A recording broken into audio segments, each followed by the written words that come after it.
Hello students, यहाँ पर हम लोग देखेंगे क्लास 9th के साइंस से चैप्टर नंबर 3 है। और इस चैप्टर नंबर 3 में जो हमारा आज का टॉपिक है वो है परमाणु द्रव्यमान इकाई। परमाणु द्रव्यमान इकाई क्या है और इसको हम लोग कैसे समझ सकते हैं। देखो, इसको समझना इतना ही आसान है जितना सामान तुम तराजू पर तोल लेते हो सामान को, वहां पर तुमको समझ में आता है तो ये भी तुमको समझ में आने वाला है। उदाहरण से समझो, तराजू पर तुम कैसे तोलते हो सामानों को। ये हमारे पास तराजू है, ठीक है। एक तरफ रखते हम सामान और दूसरी तरफ रखते हम किलो, ठीक है। एक तरफ सामान रखेंगे, जो भी सामान है उस सामान को रखेंगे, और दूसरी तरफ रखेंगे किलो। सपोज अपने को 1 केजी मापना है वजन, तो यहाँ पर 1 केजी लिखे, 1 केजी वाला बैठखारा डालेंगे। 2 केजी नापना है तो 2 केजी वाला बैठखारा है। तुमको ये पता होना चाहिए कि दो वैज्ञानिक जब यहाँ पर खोज कर रहे थे वजन मापने के लिए, कोई एक ऐसी युक्ति मिले, कोई ऐसे जुगाड़ मिले, तो उन्होंने सिर्फ ये खोज किया 1 केजी, इसके अलावा और कुछ नहीं खोज किया, सिर्फ 1 केजी। अब फंडा ये है कि अगर अपने को 2 केजी बनाना है तो इसको 2 से गुना करो, है ना, या इसका दोगुना वेट का एक बैठखारा बना दो, तो ये 2 केजी हो गया तुम्हारा। अगर अपने को क्या करना है, 5 केजी चाहिए तो इसका 5 गुना वेट का बैठखारा बना दो। क्या करो, 5 गुना वजन का बैठखारा बना दो, वो 5 केजी हो गया। तो अगर 1 केजी नापना है तो सिंपल 1 केजी, 2 केजी नापना है तो 2 केजी वाला बैठखारा लगा दिए, 5 केजी नापना है तो 5 केजी वाला बैठखारा लगा रहे हैं। कहने का मतलब है तो हमारे पास 1 ही केजी, इसी का 2 गुना 3 गुना 4 गुना 5 गुना 10 गुना करके बैठखारा बनाया गया है। आते समझ में आ गया।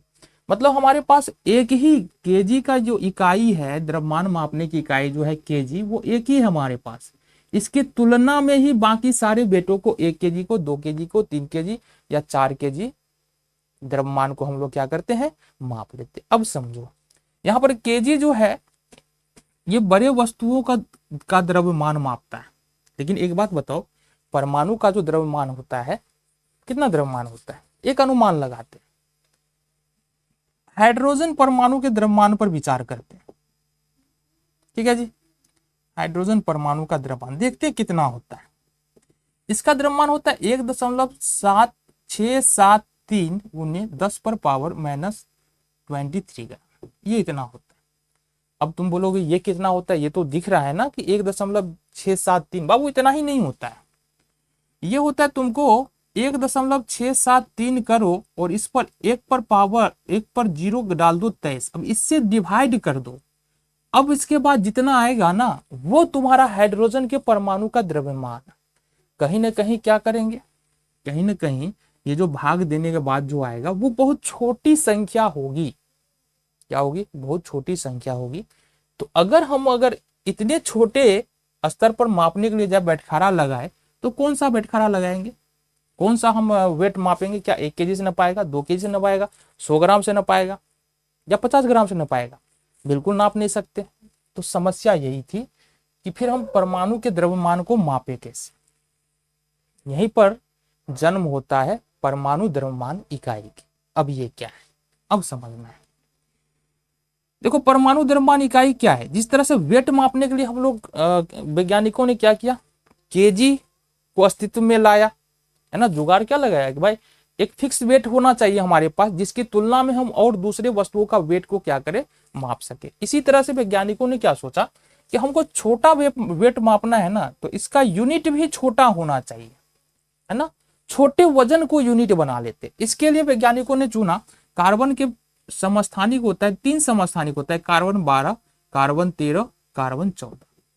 जिसमें से कार्बन 14 का उपयोग तुमने सुना होगा डेटिंग के लिए किया जाता है। मतलब कोई भी पुराना सामान जब मिलता है पुरातत्व में, या इतिहास का जब पुरानी वस्तुएं इतिहास से प्राप्त होती है, तो उसकी आयु ज्ञात करने के लिए कार्बन 14 विधि का प्रयोग किया जाता है, या कार्बन 14 का प्रयोग किया जाता है, इस समस्थानिक का प्रयोग किया जाता है।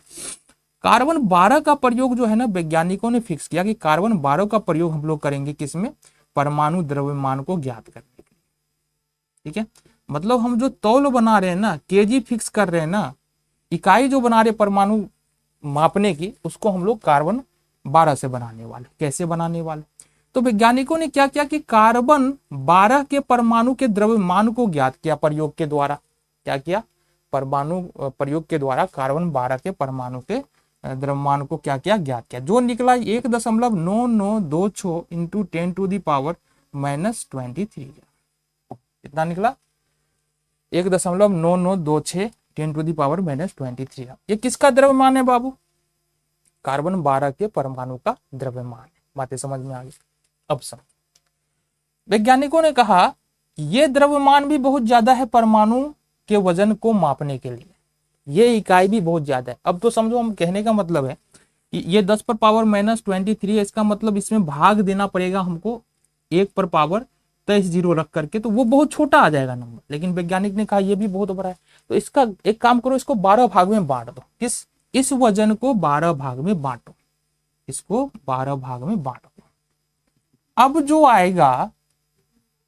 आएगा, ठीक है, अब जो आएगा ना, इसको हम लोग परमाणु द्रव्यमान इकाई बनाते हैं। कहने का मतलब क्या है, हमने कार्बन 12 का परमाणु द्रव्यमान था 1.9926 10⁻⁻23 ग्राम। ये कहां से आया? ये प्रयोग से आया निकल के, ठीक है। अब इसको क्या किया गया, इसको 12 से भाग दिया गया। अब जो द्रव्यमान निकल करके आया उसको बोलेंगे परमाणु द्रव्यमान इकाई। तो अब समझो, परमाणु द्रव्यमान इकाई किसको बोलेंगे? तो कार्बन 12 के परमाणु के द्रव्यमान के 12वें भाग को, कार्बन 12 के परमाणु द्रव्यमान के 12वें भाग को परमाणु द्रव्यमान इकाई कहते हैं, है ना। तो परमाणु द्रव्यमान इकाई, अच्छा, परमाणु द्रव्यमान इकाई को हम लोग सूचित कैसे करते हैं? सूचित कैसे करते हैं परमाणु द्रव्यमान इकाई को? या तो AMU लिखेंगे, बहुत जगह पर DA लिखा होता है, या बहुत जगह पर U भी लिखा होता है। इस तीनों में से किसी का भी प्रयोग क्या कर सकते हैं हम लोग? कर सकते हैं AMU, DA या U। इसको परमाणु द्रव्यमान इकाई को सूचित करने के लिए इस तीनों में से किसी का प्रयोग कर सकते हैं। अब समझो कैसे मापते हैं, कैसे मापते हैं बाबू। सपोज मैग्नीशियम का परमाणु द्रव्यमान, मैग्नीशियम का जो परमाणु द्रव्यमान है वो तुम्हारा 24 है। कितना है? 24 U। हमने पहले कहा, जैसे अगर हम केजी में द्रव्यमान को मापते हैं तो 2 kg, 3 kg, 4 kg, 5 kg होता है। इसी तरह से ऑक्सीजन का परमाणु द्रव्यमान हम बोले, ऑक्सीजन का परमाणु द्रव्यमान बोले तो यहां पर होगा 16 U। कितना हो जाएगा? 16 U। तो इसका मतलब क्या है कि मैग्नीशियम के परमाणु द्रव्यमान 24 U है, 24 U है, ऑक्सीजन का परमाणु द्रव्यमान 16 U है। तो यहां पर आ जाओ, इसका क्या मतलब है कि कोई वस्तु 5 kg का है? इसका मतलब यह है कि यह 1 kg के तुलना में 5 गुना है। क्या है?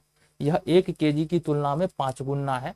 हमने 1 kg को यूनिट माना था, इसलिए 1 kg का 5 गुना 5 kg, 1 kg का 10 गुना 10 kg। हमने यहां पर इसको यूनिट माना है, कार्बन 12 के परमाणु द्रव्यमान के 12वें भाग को यूनिट माना है। इसका मतलब ये हुआ कि मैग्नीशियम का जो परमाणु द्रव्यमान अभी 24 निकल के आ रहा है, इसका मतलब ये हुआ 24 U का मतलब ये हुआ कि मैग्नीशियम का परमाणु जो है ना, कार्बन 12 के परमाणु द्रव्यमान के 12वें भाग से 24 गुना भारी है। कितना गुना भारी है? 24 गुना भारी है। अब ऑक्सीजन का परमाणु द्रव्यमान 16 U है। इसका मतलब क्या है कि ऑक्सीजन का जो परमाणु द्रव्यमान है वो कार्बन 12 के परमाणु द्रव्यमान के 12वें भाग से 16 गुना भारी है। ठीक है। इसी तरह से अगर हम बात करें नाइट्रोजन के, नाइट्रोजन का परमाणु द्रव्यमान कितना होता है? परमाणु द्रव्यमान ये होता है 14 U। कितना होता है? 14 U। इसका मतलब ये हुआ कि नाइट्रोजन का जो परमाणु द्रव्यमान है वो कार्बन 12 के परमाणु द्रव्यमान के 12वें भाग से 14 गुना भारी है। बातें समझ में आ गई? क्लियर है परमाणु द्रव्यमान क्या होता है? समस्या तो नहीं है? चलो।